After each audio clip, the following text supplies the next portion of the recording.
Sobrang cute, OMG! Finally, nakapag-print na ako ng UV DTF stickers kasi gusto ko i-personalize yung glass mugs ko.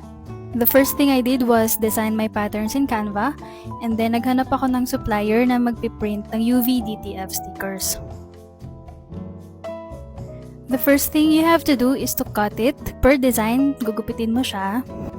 And then, peel a portion of the backing, tapos gugupitin mo yon. You have to make sure na yung surface na pagdidikitan mo ay malinis. Then, position the sticker on the mug. Make sure na final na yung position mo bago mo ilagay dahil kapag yan ay nadikit na, mahirap na siyang tanggalin. Like, what happened to me? So, kapag nangyari yun sa'yo, kapag may naiwang portion, ilapat mo lang ulit yung sticker and i-press mo with your hand. And then, slowly, gently, peel away the sticky part of the sticker. Patience lang kasi medyo mahirap siya. And tada!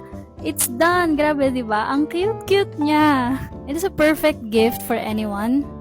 As you can see, medyo baluktot pa yung pagkakalagay ko, but it's fine. It's my first time.